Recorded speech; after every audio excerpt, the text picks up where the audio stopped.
Next up on the Cosmic News Network, First Contact with Joshua Putt.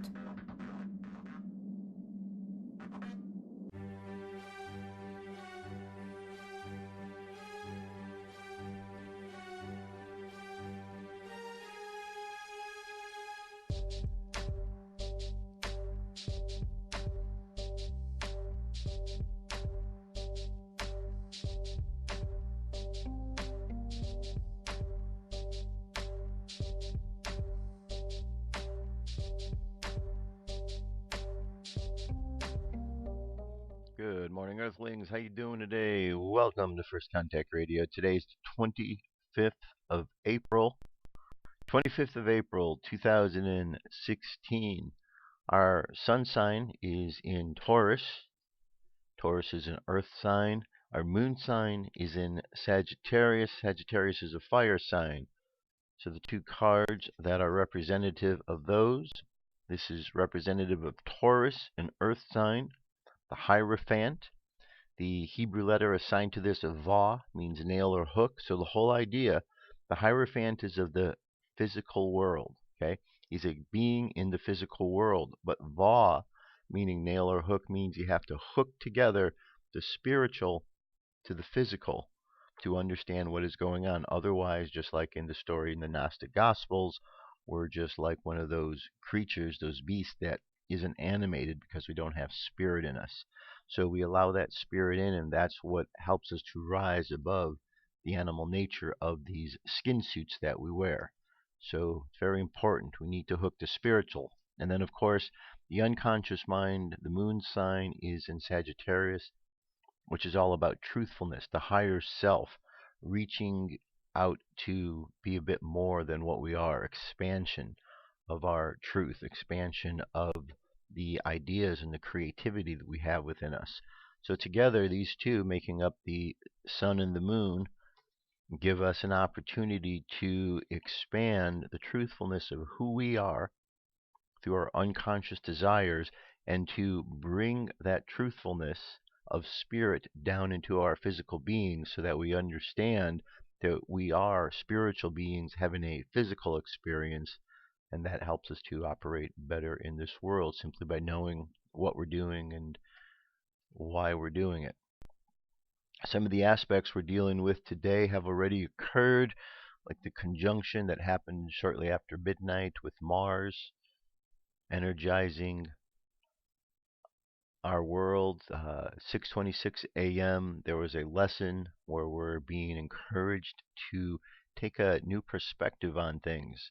So as we go forth over today, we need to take a new perspective on things, the way we look at truth, the way we look at truthfulness. And then things expand outward with this area of truthfulness. 10:42 a.m. we have an expansion where Jupiter is in the square. So we have some lessons to learn, okay? We have some really difficult lessons to learn in regards to truthfulness. And this afternoon, Saturn gets in. We have to be disciplined now with what it is that we've learned. So these are the aspects going on. Truthfulness is the underlying nature, bringing forth truthfulness. Okay, got the grid up here if you want to check that out further. The moon, 89.6% of the way full. It's making its way to the new moon. So we just had the full moon, so we're about 2 weeks away from there yet. It is the 17th of Nisan, Nisan 17, which as you can see here is Passover, Omar Day 2, count 3. So we're part of the Passover experience here in the Jewish calendar, remembering the time of the Exodus. Daily thought is a new wonder. What was the wonder of the Exodus? That an infinite, unbounded light took its way into the dark, tightly bounded world. What will be the wonder of the future? When the light will shine in every corner, perceived by every eye, that there is a world. The Mayan oracle, the Dreamspell oracle, it's the wave spell of the mirror, which is reflection. Today we're at the hand, which is the accomplishment, of what it is that is reflecting back to us. So today, remember, the hand can heal, the hand can kill. Depends on how we use our hands. Like-minded energy is the human, which is our free will. Our challenge for today is getting in synchronicity with things around us. Our hidden power is timelessness. Vision is our guide. The phrase for today is I perfect in order to know, producing healing. I seal the store of accomplishment with the planetary tone of manifestation. I am guided by the power of vision. Space weather, the wind, solar wind, is 518.1 kilometers per second. Planetary K index between 2 and 4 over the next 24 to 48 hours. Right now, quiet. Looks like we'll be unsettled. M-class flare possibility and X-class are both at 1%. Mid-latitude geomagnetic storm activities at 20%. Seems to be stable there. Same thing in the upper latitude, 25%. So everything's status quo at the moment. We got a couple of corona holes, but nothing that's causing us any immediate distress.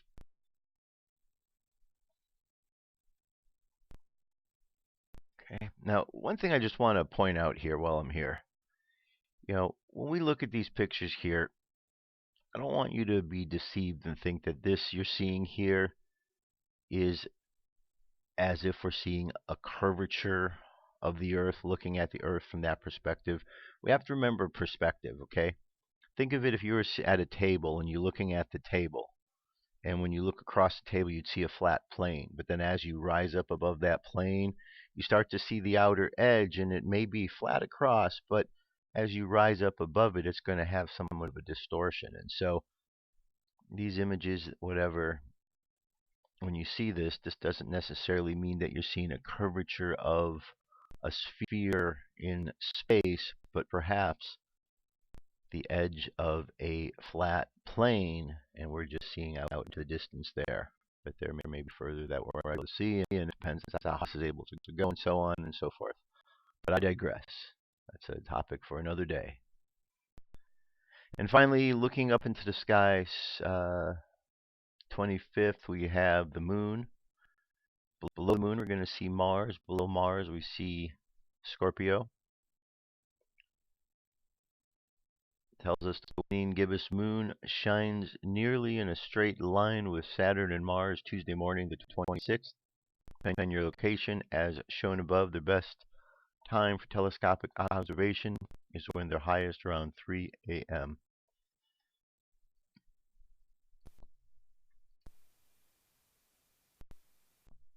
So there you have it. That's our cosmic weather today. So we have a fire sign for the unconscious mind. So ideas are churning underneath. Ideas of truthfulness. The conscious mind is an earth sign, so earth is stable. So first we have some stability, which means we're stable enough to be able to handle the truth that's coming through. Like the phrase, you can't handle the truth. Well, we're stable now. We have stability. We can handle the truth. So now we have to accept the truth. But we're only going to get the truth if we hook the spiritual and the physical, because the real truth isn't going to come through the physical. The physical reality we're in is filled with all sorts of lies, and we need to be able to move through this world of lies without getting caught up in it. That's the trick. Some of the things that we're going to talk about today, but we'll get to that in a bit. UFO News is up next.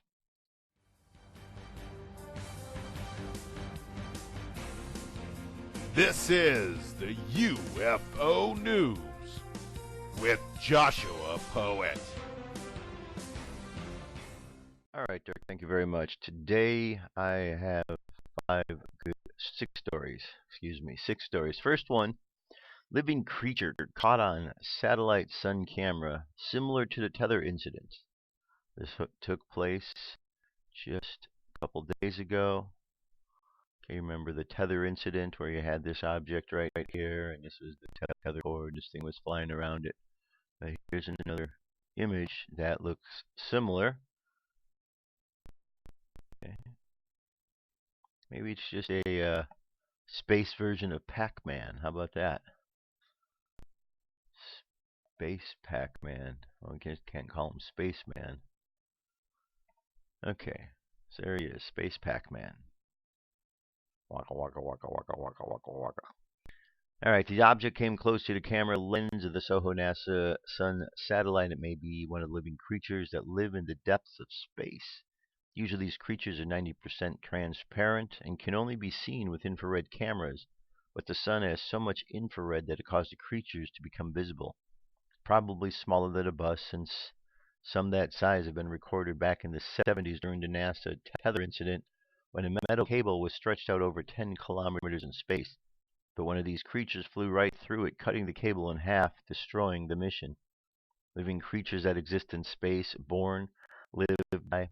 It's hardly a revolutionary concept, but Russians reported giant plankton living in the outside of their solar panels, so you know where this is going. Okay, and if we take a look at the video here, 2 minutes 35 seconds, you're going to see exactly what we were just seeing in the picture there. There's our object.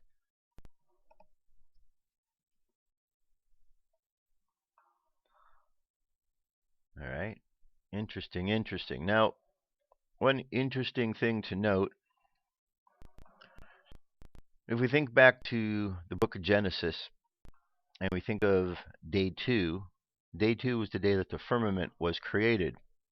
The firmament was described as that which separated the waters above from the waters below.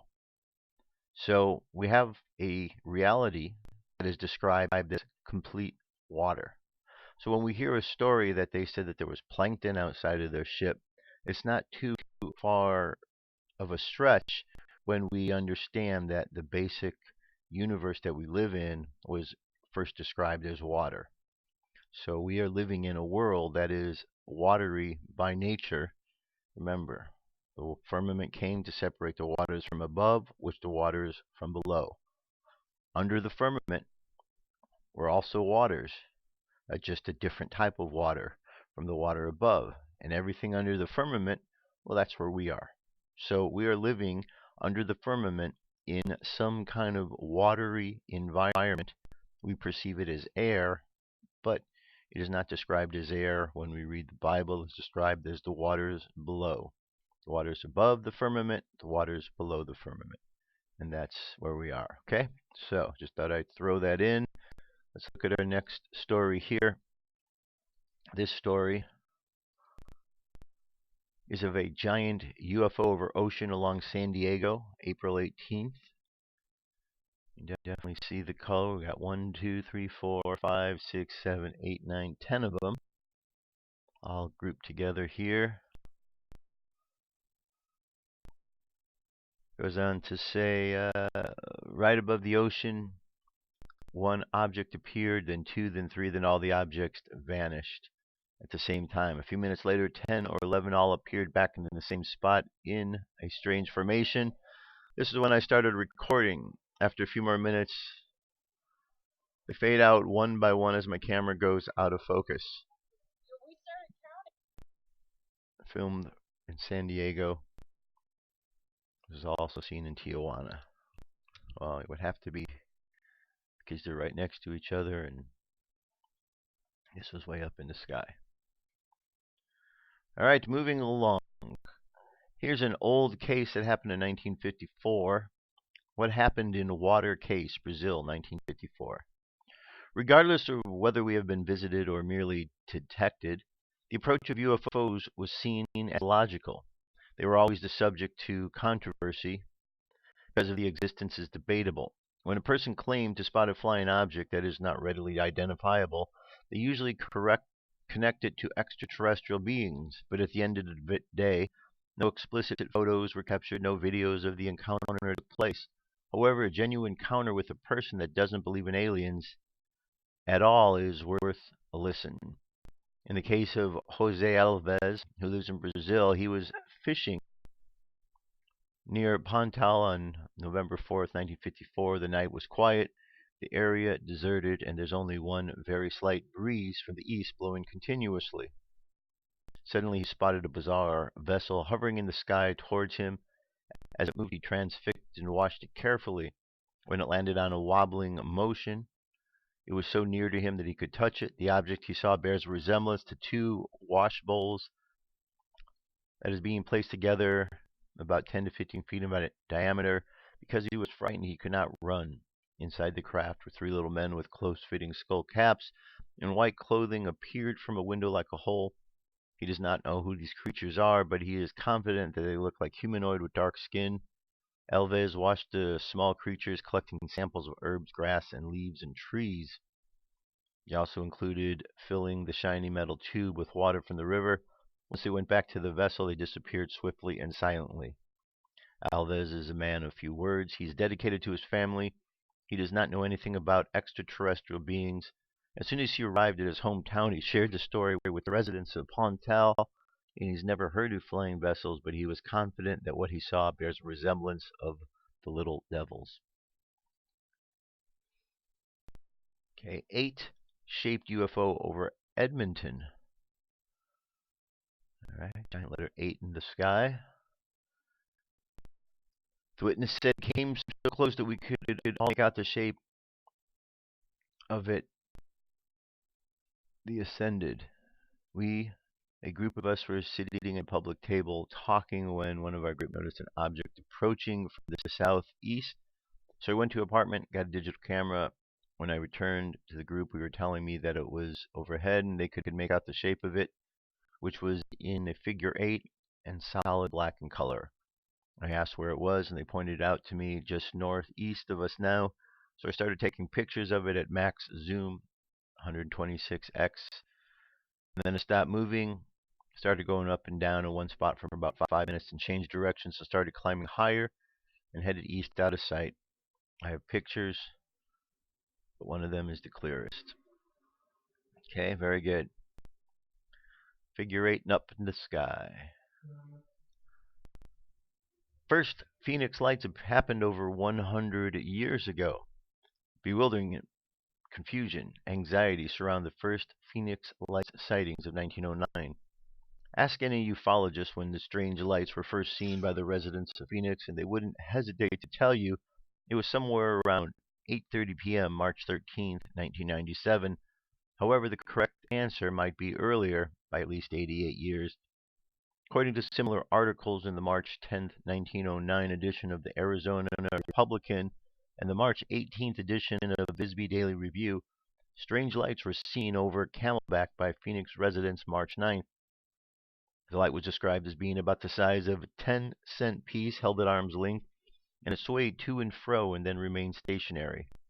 It was too high in the heavens to be the light from the fire in the Camelback or one of the other peaks. The newspapers reported the light created quite a stir throughout the community, and the time it first appeared and the duration of the sightings were carefully recorded as 14 minutes of 8 and blazed up for about 6 minutes. Many varied theories were evoked to try to explain this peculiar light, and they ranged from bad to worse. One of the oldest inhabitants gave this opinion that the ball of light, a fire held suspended between heaven and earth, was a meteor or an asteroid that had become entangled, as it were, into Earth's atmosphere, very much the same as a fly becomes enmeshed in the strands of a cobweb.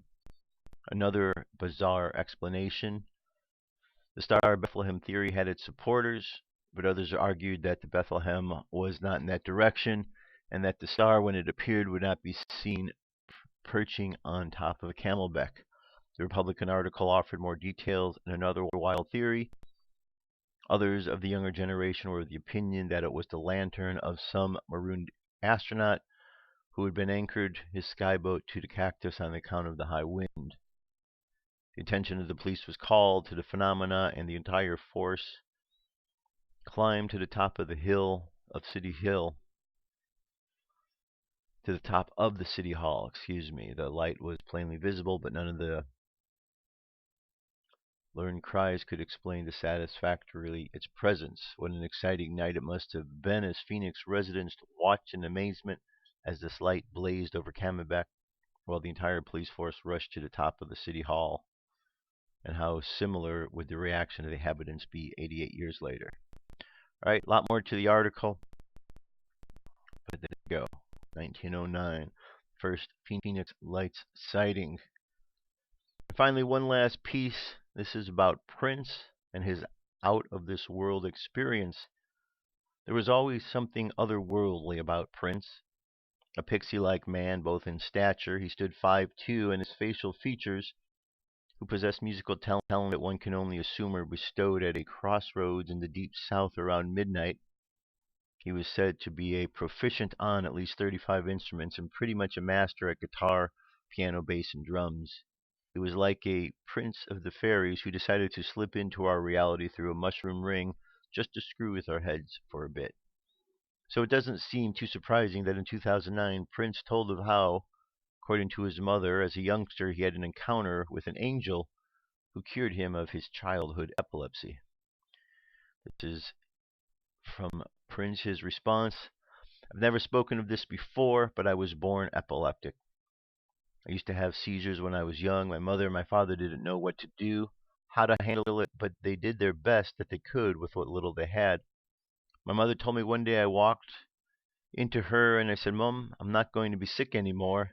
She said, 'Why?' And I said, 'An angel told me so.' No, I don't remember saying it. That's just what she told me." Here's a good interview with him. And if you get a chance to listen to this interview, during the course of it, he also talks about chemtrails, Illuminati. Now he's dead. Is it because he brought to light some of these subjects? I don't know. Just one of those strange coincidences. Strange coincidences happen all the time down here on Earth. We shouldn't be surprised.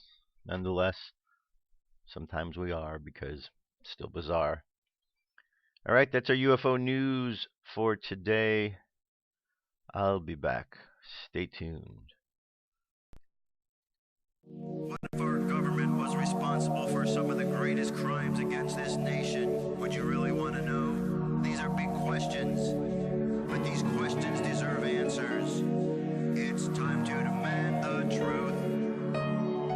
People shouldn't be afraid of their governments. Governments should be afraid. 9/11 was an inside job. Kennedy was killed by the CIA. Jimmy Carter saw UFO. Answers to secrets you need to know. So wake up, wake up, wake up, wake up. Wake up, wake up, wake up. Wake up, wake up, wake up, wake up. Wake up, wake up, wake up.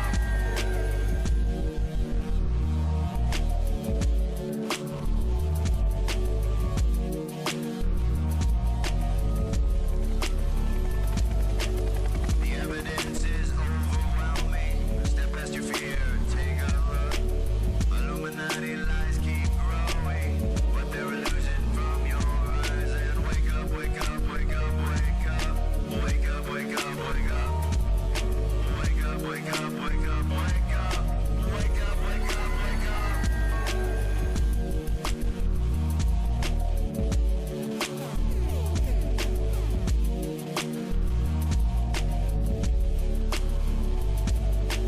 What would our founding fathers say if they were alive today? Must be turning in their graves. Redcoats are coming, big brothers watching. Wake up, wake up, wake up, wake up.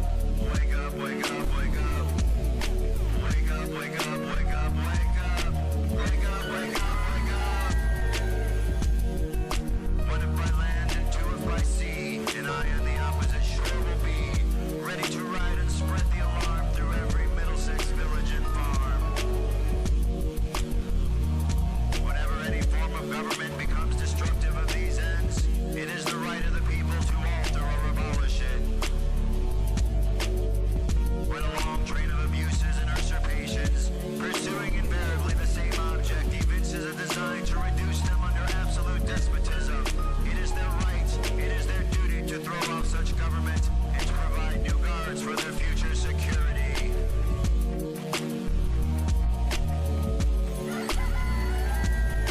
Wake up, wake up, wake up, wake up. Wake up, wake up, wake up. Wake up, wake up, wake up, wake up. Wake up, wake up, wake up. Wake up, wake up, wake up, wake up. Wake up, wake up, wake up. Wake up, wake up, wake up, wake up. Wake up, wake up, wake up. patriots arise. It's time to demand the truth. All right, I'm back. So, we're ready for a big discussion here, right? Because I'm going to talk about some serious things. So, prepare yourself. There's a lot of craziness going on in the world. I see it, you see it, others see it. It seems as if here in America we've lost our collective minds. We've completely had a breakdown in society in every aspect we can look at. We've broken down mentally. We've broken down physically. We've broken down spiritually. Morally, we're bankrupt. One problem after another. And it just seems to be escalating. It's as if we've completely lost any sense of what it is we need to do that's right and wrong, and we're living in a world of idiocracy. I mean, we are truly living in this world of idiocracy. We have all these distractions.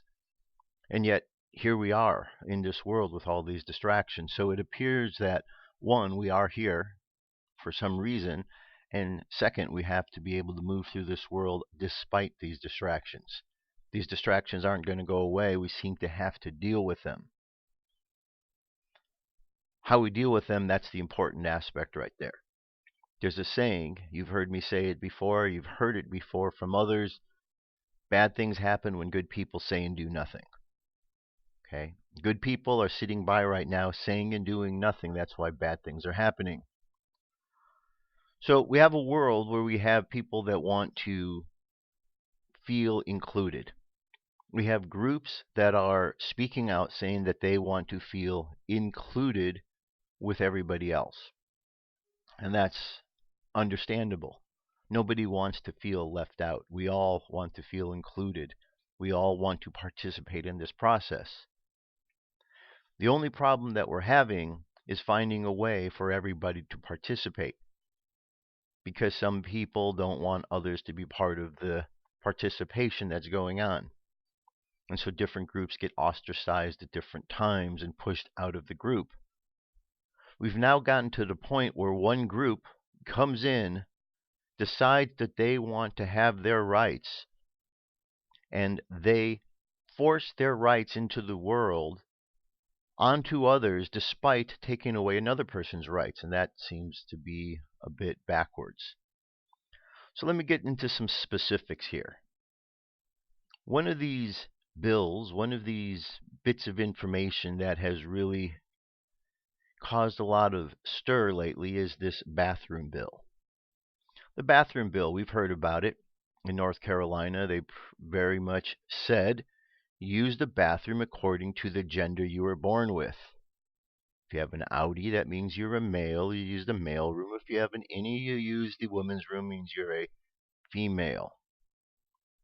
There is no way that you can change your chromosomes. Men don't become women. Women don't become men. We can simply have the outward appearance of change. And that's what's taking place. People are changing their outward appearance in order to match what they feel on the inside. Now, there could be a variety of reasons why someone feels the way they feel on the inside. On one hand, it could have to do with past lives, and that somehow or another we're feeling this bleed through from other lives. And so people are confused because they're in one body, yet they're feeling something from another time. They may not be feeling, and it doesn't seem that the discussions are such that they're feeling other times. They're just feeling as if they're in the wrong type of body.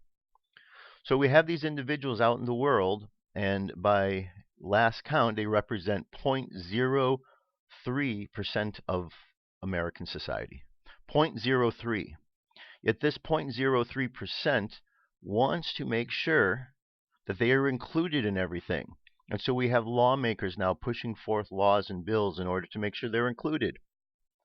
But they're wanting to include them while at the same time discounting the rights of privacy by other women, by women in general.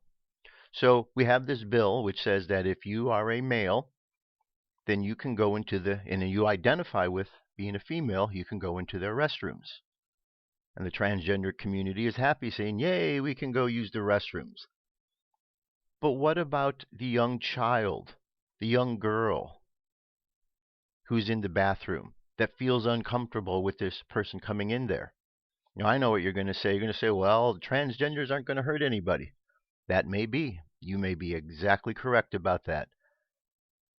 But this law says anytime there's a man that identifies with being a woman. Now, there's a lot of sickos in the world, a lot of pervs. And these perverts just have been given a pass to be able to walk into a bathroom and to be able to say they identify with being a woman, and therefore they can stay. Can you see the problem in that? There's a man out in the world, he's in his 50s, I'm guessing, who claims, you can go find the videos, who claims to be a 6-year-old girl. He went even and got a mother and a father to play his, this older couple to play his mother and father. This man was married. He has kids, and then one day he just decided he was a woman. He's been lying to himself, and now he's a 6-year-old girl. How would you as a father like to have this man who believes he's a 6-year-old girl walk into the bathroom? Your daughter's in there using the bathroom, and this man who believes he's a 6-year-old girl comes in, sees your little daughter, and decides since he's 6 years old like she is, he's going to go over and talk with her and interact with her. How do you feel about that? Oh, is that acceptable? Shouldn't be. Something's wrong with this picture. You see, I have a real issue with this bill. Here's why.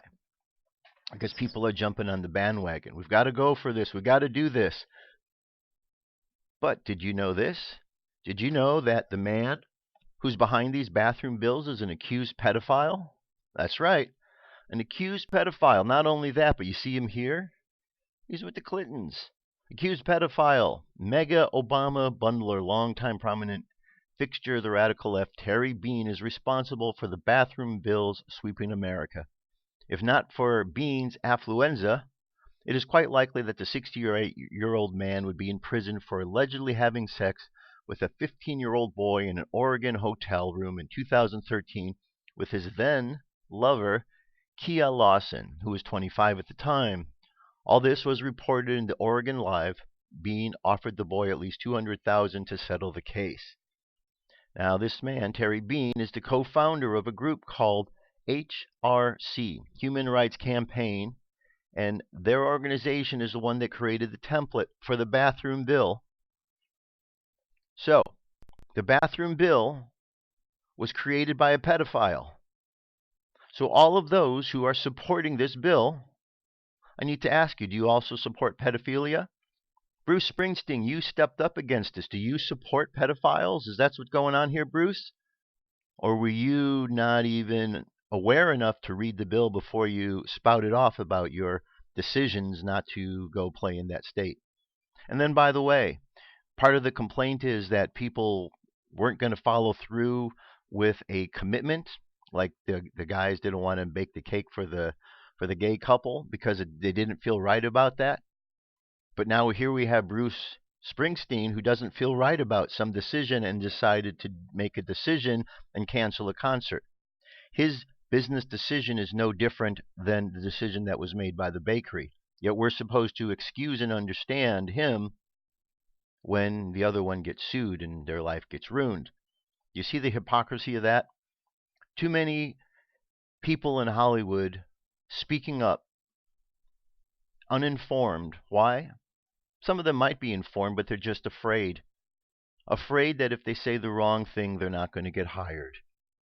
So they give up their morality. They give up their morals in order to spread a lie. So as you go through and as you have this conversation with people about the bathroom bill, I want you just to remember that this bill was created by a pedophile. A pedophile. Okay? This wasn't a normal citizen. This was a pedophile who created this bill. So anyone who supports this bill is supporting the actions of a man who abuses little boys, a man who was found having sex with a 15-year-old boy. And the only reason this man didn't go to jail was because at the same time when his case went on, it happened to be the case of this boy that ran into the people, and then he went off to Mexico, left probation, went to Mexico. He said he had the flu, he couldn't come back. That story took dominance in the news. So we didn't hear about the other story of the man involved with the Obama administration that became involved in a pedophilia, issue. Chances are this wasn't his first time this has ever occurred with this man. Chances are he just got caught this time. So how many other times has this man been involved with something? Yet this is the man who writes the bill. This is the organization, and around the country we have brain-dead Americans who are clueless about this, jumping on board as if this is what we need to do. Please, give me a break, would you? Just because we want to give somebody their rights doesn't mean we have to trample on the rights of the others. Just because they, 0.03% of the population, wants to have the rights to be able to use the bathroom, doesn't mean that all of the rest of the population of women and children need to have their privacy invaded by others. There's got to be another solution that's there without one group stepping on the other in that way. Okay, I'm going to move on from there, because this isn't the only piece of trash that's taking place in the world today. We got a political election taking place. I'm going to show you a couple of articles. Ted Cruz, this is National Enquirer. Pervy Ted Cruz caught cheating with 5 secret mistresses.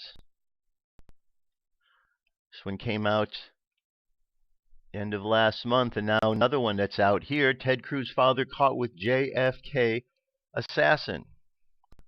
Here's the actual thing right there. Ted Cruz father linked to JFK assassination. Well, National Enquirer, I know you might say, oh, it's a trash magazine. It's a magazine who's broken lots of stories of this nature. Ask Tiger Woods if it's a trash magazine. Ask John Edwards if it's a trash magazine. Because this magazine brought both of their careers down because it claimed and it broke the story that both of them were cheating. Of course, both of them denied it at first, said the magazine was a tabloid, no one should believe them. And then it was discovered that the magazine was absolutely accurate and they were cheating. This is a magazine that's been sued a bunch of times. They probably don't want to be sued anymore, so they probably take great efforts to make sure that their stories are well researched and vetted before they put them out. So here we have a candidate that has been accused of cheating on his wife, yet this man waves the Bible high like he's a man of integrity, a man of God, but then he goes out and cheats on his wife. And then we have a connection between this man, his father, and the JFK assassination. We've been trying to figure out this thing for a long time, and here's a connection, and people just walk by this at the newsstands and don't even probably realize it's there.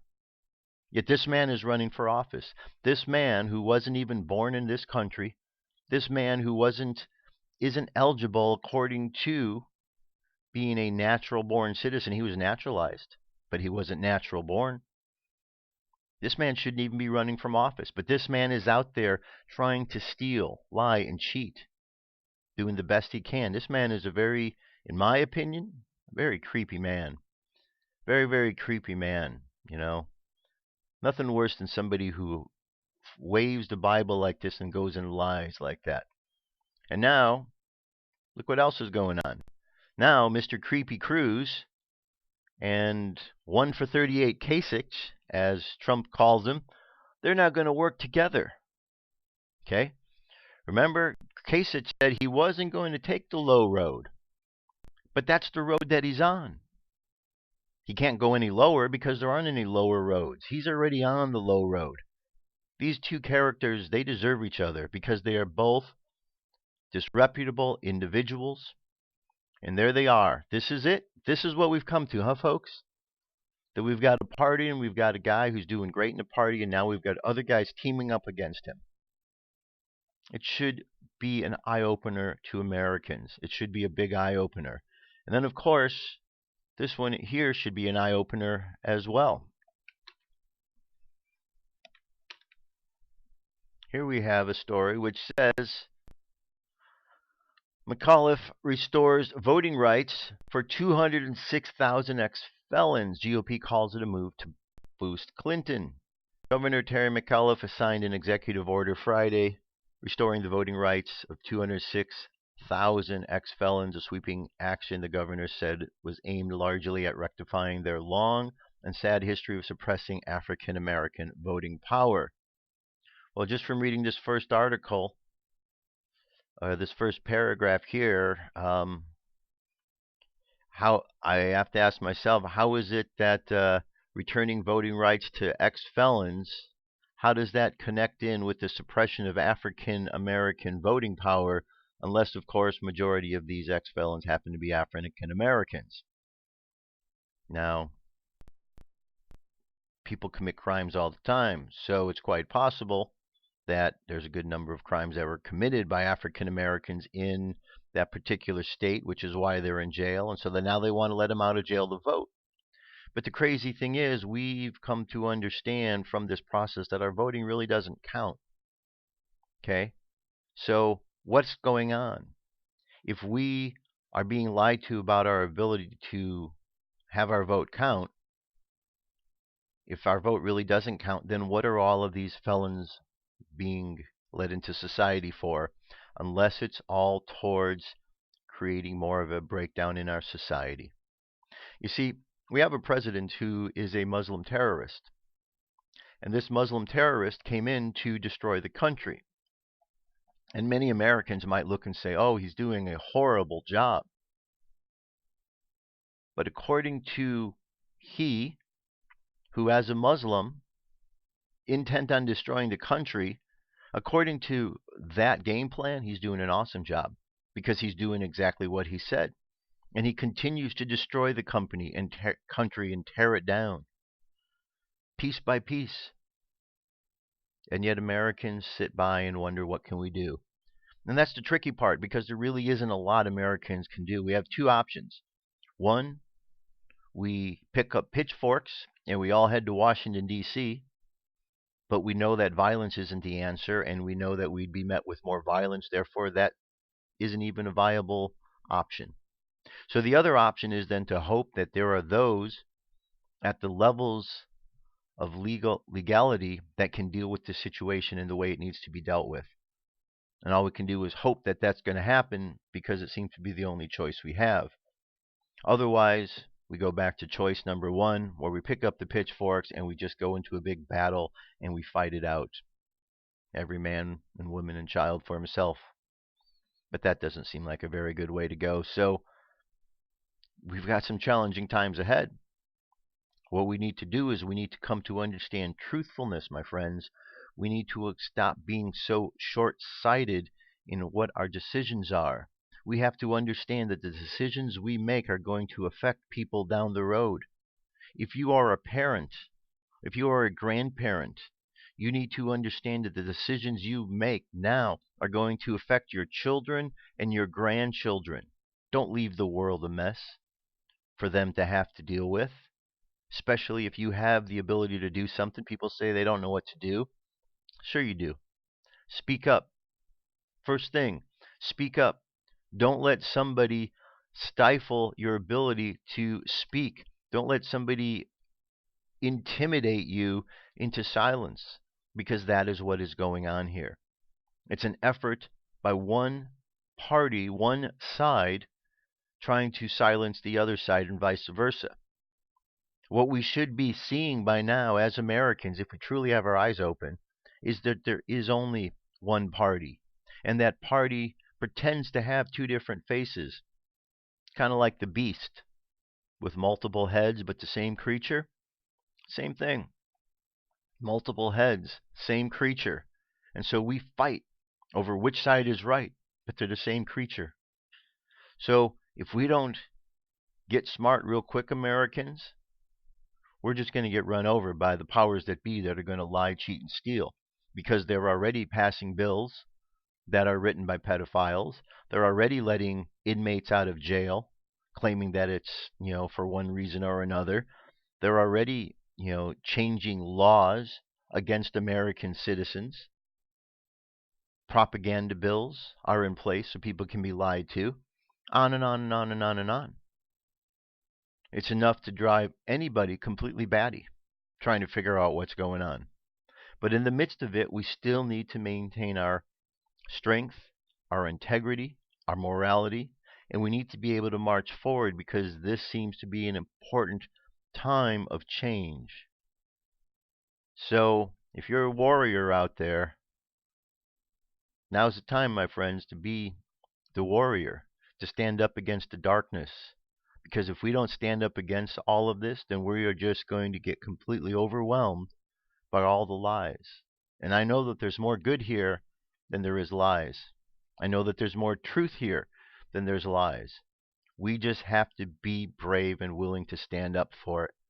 Because I don't know about you, but I can tell you, I'm not pleased about what's going on in the world. I feel like there's a whole group of young people, millennials, Generation X, that are just lost.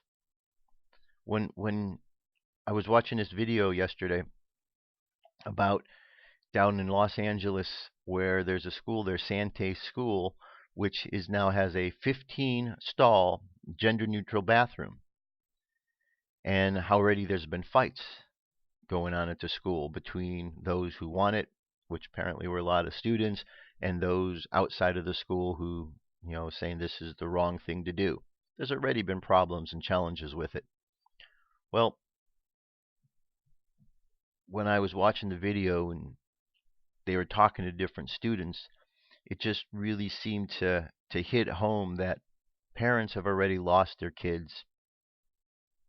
Schools now are doing such things that they are dividing kids between the schools and their parents. What the schools are going to say that the kids should do and what the parents are going to say. And kids are really being put in a tough spot. So if you're a parent and you don't want to lose your child, better talk to your kid. Better understand and find a way of a meeting with the minds. Because the vaccine problems, the gay agenda that they're trying to ram down everybody's throats, no pun intended, the nonsense that's going on with ISIS, the nonsense that's going on with all of the Muslims and the Islam and all the groups that are fighting against them, it's just too much. Now, the good news is, in every group of individuals, whether it be a gender group or a racial group, white, black, red, yellow, or male or female, or whatever it is, whatever group, religious groups, Christians, Muslims, Islam, Buddhists, whatever. Majority of the groups, let's say 90% of those groups, are not causing a problem. It's the small percentage of those groups that cause problems. So when we talk about the problems with radical Islam, we have 1.2 billion Muslims. If 10% of that group are radical, which is what the numbers seem to indicate, that's over 100 million. 100 million. Could America handle 100 million extremists coming to this country? Considering there's only 307 million Americans, and probably half of those are children, which leaves 150 million, bringing in 100 million versus, yeah, that would be a big problem. Okay, if every time we see these immigrants come into this country and 10% of the group coming in happen to be extremists, there's a problem. We can look at any particular group of people out there. Whites. Most whites are good, but a small percentage are causing problems. Blacks. Most blacks are good, but a small percentage are causing problems. Asians. Same thing. Mexicans. Same thing. Transgenders. Gays. Straights. Any group you look at, majority of the group is not causing problems. Here's the thing, folks. We are not concerned about those who aren't causing the problems. Why? Because they're not causing problems. It's the small 10% of those groups that we need to be concerned with, because 10% of 1.2 billion is a big problem. 10% of any group that's out there causing a problem is a problem, because it gives a bad name to the whole group. When Black Lives Matter goes out and acts stupid like they're doing, it gives a bad name to all of the black community. When radical Muslims go out there and act stupid, it gives a bad name to all of members of Islam. When Christians go out there and they start acting stupid, it gives a bad name for the whole group. And the same thing with everything else. So a small percentage of a group can make a whole group look bad. So if the whole group doesn't want to look bad, then that 90% of the group that's not causing the problems needs to do something about that 10% that is. We're in a tough spot, my friends. We're in a spot where we really need to think clearly right now, because I've shown you a small example of what's going on. If you're a parent, you should be very concerned if your child's going to school, and I would highly consider homeschooling these days.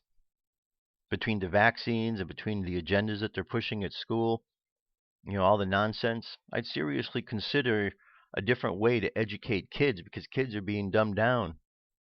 What kind of monster goes after a child? They're preying on the kids, my friends, and that really is something that bothers me quite a bit, to see young kids being preyed upon. It's even more problematic and troublesome when the parents of those kids are clueless to that fact, when they allow it to happen because of their own lack of understanding.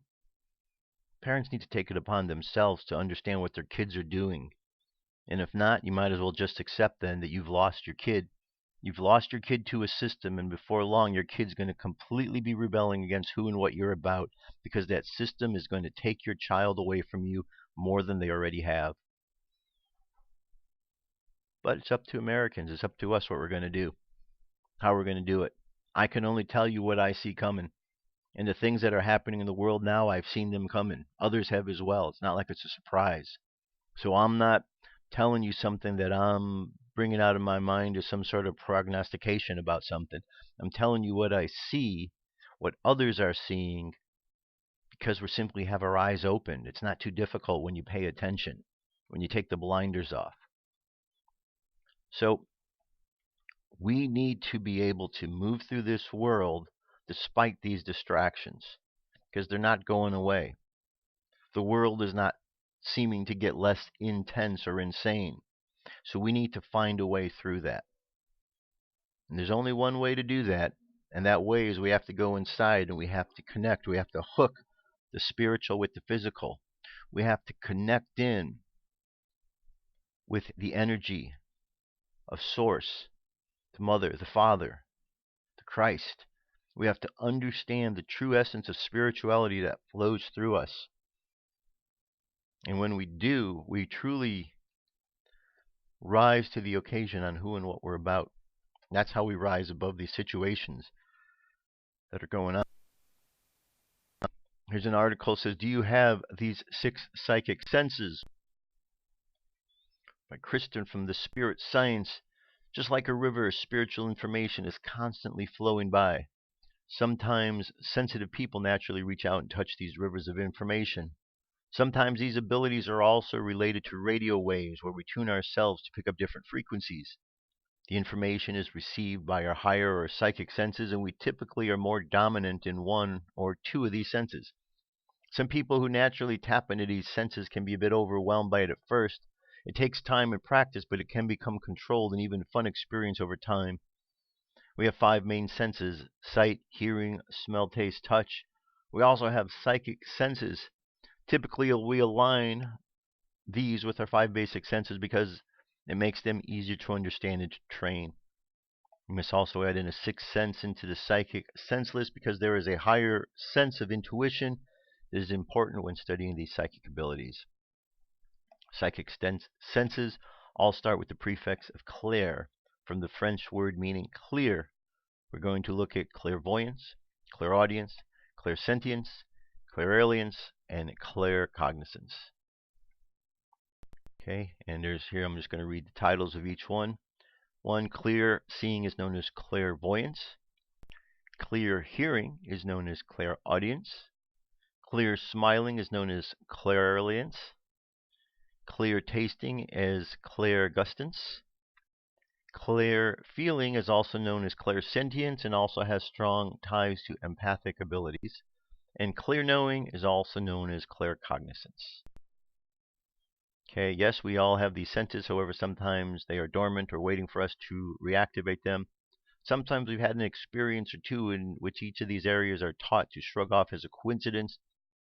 What we need to first do is recognize and acknowledge that we are experiencing something real. Then we're able to strengthen our sentences through practice and meditation. Okay, so there you go. So we need to reach out. We need to understand the deeper aspect of ourselves and the psychic part of ourselves. It's not something that is beyond our abilities. It is something that is part of our abilities. We just don't use them. So we need to start using what it is that's available to us.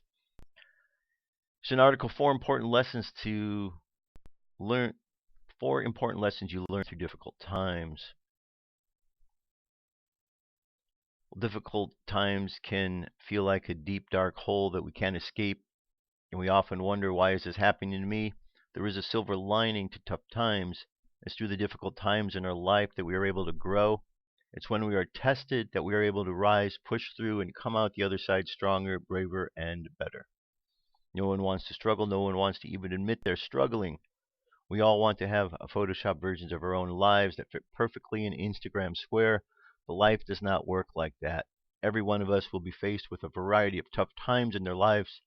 Is one of the few things we can really count on. The truth is, there are some important lessons in life that are only taught through difficult times, and they can become the silver lining to the darkness. So here are some of the things we learn. 1, who our friends really are. 2, the depths of our strength. 3, what really matters in life. And 4, how to be grateful. Difficult times will happen. To find the light, we have to go through the darkness. And while you're in the midst of it, try taking a deep breath. Remember, the lessons you are learning will shift your view of life. You will learn what matters, who matters, how strong you are, and how lucky you are to exist. What difficult times teach us, and they are some of the most important lessons we can ever learn. Okay, so the thing that I find and like to remind myself of, we're here. We exist right here, right now. Now, the great creator wouldn't need us to be here unless we had a purpose. Because the things that we are here to do, surely the great creator can do without us. So if we are here, it's because there's a purpose for us being here. So all we need to do is tap into what that purpose is. And since everything energetically is connected to everything else, all we have to do is follow the flow of energy that flows into us, follow that spirit back to its source, and we're able to understand then where we come from, what we're about, and how we maneuver through the world. This physical reality is just a physical reality. Okay, it's like going into the matrix. But if we have our eyes on our spirit sense, that spirit strong within us, we can move through all of this darkness, through this muck, without being hindered by it. And if we can do that, then the darkness has no power over us. And that's truly the way it's supposed to be. We just get bogged down by all of the things of the world, and we get lost in our own abilities. We need to be brave, my friends. We need to be strong. We need to understand that we can overcome all of the situations that are taking place simply by going into the strength within. Remember the words. Remember the teachings of Yeshua, who taught us all of these wonderful lessons, how to rise above. Remember the words of Buddha, Krishna. Remember the spiritual teachers that came here. They're all the same teachings. How to rise above a situation here to understand a much bigger picture. And how to understand that what we're doing has an effect on everything else, so we learn to live in a responsible manner. It's not too difficult, my friends. But with the world in the situation it's in, and the leaders and the perverts and all the disreputable individuals running the show, the world becomes a reflection of all of that perversion. So we need to be strong. We need just to, one, be aware that it's out there. Let's not turn a blind eye to the situations. Let's not turn a blind eye to where the bathroom bills come from, to where the laws being put in place are originating. Let's not turn a blind eye because there's corruption at all of those levels, and there's a bigger picture and a bigger agenda at stake. And if Americans only look at the small little thing and don't see the big picture, before long you're going to be wishing that you had taken time to see a bit more of what's going on. But by then it might be too late. So now is the time, my friends, for you to open your eyes and see what is really going on, the reality of the situation, as opposed to the illusion that is being shown. The only way you're going to do that is if you consciously make an effort to seek. Seek and ye shall find. Ask and ye shall receive. Knock and the door shall be opened. Got to make an effort. You have to make some sort of an effort to show that that is what you want to do. Here's our daily message today from Archangel Gabriel. Archangel Gabriel Daily Message tilde Sunday, April 24th, 2016 by Shelley Young. If you have trouble loving yourself, you are still in the illusion of seeing yourself as separate from Source. Dear ones, you are individuated aspects of Source energy, with a unique energy that is adding immeasurably to the whole. To not love yourself is to deny your truth, your birthright, your divine lineage. Do you really think the universe created perfection all around you, but managed to mess it up when it came to you? Do you see? You are perfect exactly as you are, and the sooner you can come to accept and celebrate that fact, the faster you will start allowing yourself to shine and truly start living the life expression you wish to experience and absolutely deserve. Keeping yourself small serves no one. Loving and accepting yourself serves the whole. Tilde Archangel Gabriel. All right, good message. Good message. You know, living small isn't good. You know, living small is kind of along the lines of we don't say anything. You know, bad things happen when good people say and do nothing. In other words, when we remain small and we don't step out because we're afraid something might happen if we speak up. We have to stop being afraid, my friends. If we look at all of the bad decisions that are going on in the world, it's because people are afraid to make the proper decisions. Because if they make the wrong ones, they feel that something is going to be jeopardized in their life. Well, we need to stop buying into the fear. We need to make proper decisions. We need to call the bluff of all of those doing these bad things. And we'll find out that when we call the bluff, we find out that the darkness is just trying to push our buttons, and there's nothing backing it. Because once the light goes on, the darkness dissipates. It's that simple. Try to walk into a room that is dark, turn the light on, and not have the darkness go away. It goes away real quick once the light comes on. Guess what? The light shines through you, through me, and through all of us. So all we have to do is let that light shine. And if we do, it's like walking into a room that's dark. You bring that light with you, and suddenly the darkness dissipates, and everything changes. So each and every one of us, my friends, has an opportunity to participate to make this a better reality. Close your eyes and take a deep breath.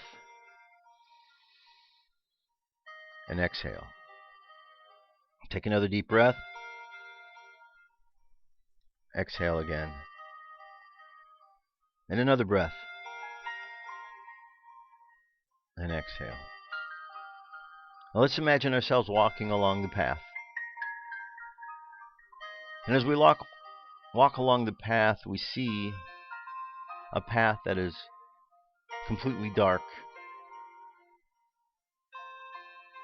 And yet we understand and notice that the light within us illuminates the space around us. So imagine this light shining within us, illuminating our entire being and shining so there's a light around us, 1 foot in diameter all around us. And as we continue to walk this path into the darkness, and we think about the light, we notice this light expands from 1 foot out to 2, 3, 4, even 5 feet. And there we are walking in the midst of a circle of light, 5 feet around us in all directions. And as we move through this light, the darkness dissipates. The things in the darkness scurry away. And other humans who see this light gravitate towards it. And as they see the light, it encourages them to shine the light within themselves.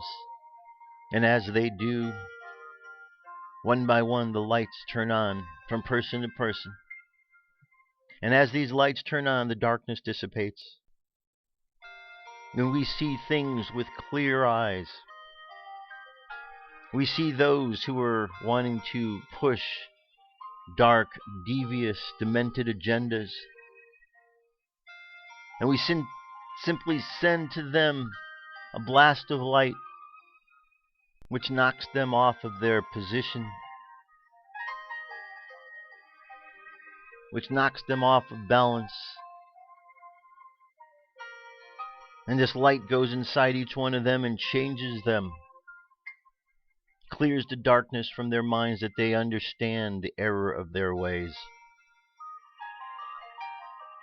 And as we begin to think of each person upon this planet, we think about us all and realize that we are all in this mix together. We are all experiencing these illusions together, and we can all move through and past this if we simply just open our eyes.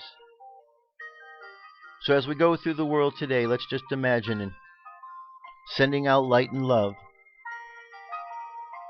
so that others may see the light and may be inspired to shine bright the light within their own lives.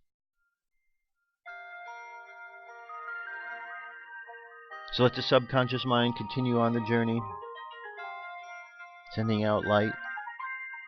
And let's bring the conscious mind back to the present moment on the count of 3. 3 coming back to the present moment filled with confidence. 2 coming back to the present moment filled with faith. And 1 coming back to the present moment happy, healthy, and whole. Happy, healthy, and whole. Take another deep breath.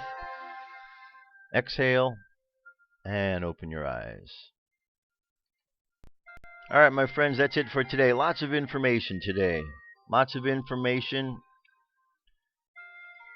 I am for people being included. I am for people getting together and getting along with each other. I'm for peace. I'm for love.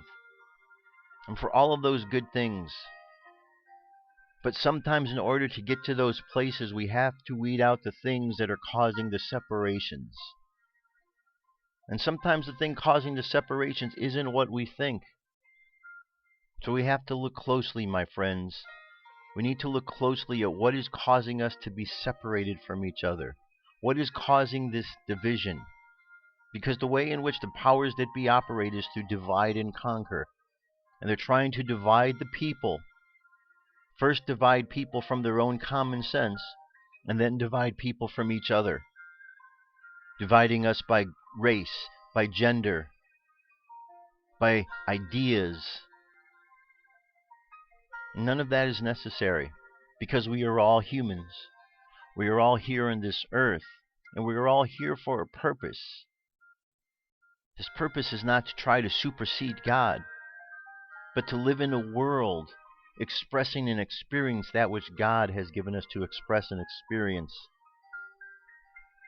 So as you go through the day, sending out light, sending out love, find that truthfulness inside of you and really grab a hold of it, understand it, and find a way just to keep sharing this positivity with each other so none of us are afraid. We can't be afraid. We're past that point. Our mothers, our daughters, our sisters, our nieces and nephews, our families' lives are in jeopardy right now. Okay? If we don't do something now, today, to correct the situation, a year from now we may be really wondering how we got there and what could we have done differently. Now is the time, my friends. This is a battle between light and dark. It's a time to make sure you know what side you're on. Because the battle is not going to wait for you. It's happening. And if you don't know it's happening, well, that's your loss. So get with the program, my friends. Understand what's going on. Do your part. Because if you don't do your part, life's just going to roll right over you. That's really the bottom line, my friends. The good news is each and every one of us have the strength and the ability. All we have to do is go inside to understand the strength that we truly have. Understand the power of God that flows through each one of us. We understand that. It's a game changer. It's a game changer, and there won't be any more efforts to try to put darkness in our life, because those who are doing so will know that their efforts are simply futile. So have a great day, my friends. Send out light, send out love. Enjoy your day. Keep standing in truth, and all will be well. I love you. Keep loving each other, and I'll talk to you soon. Peace. I'm out of here.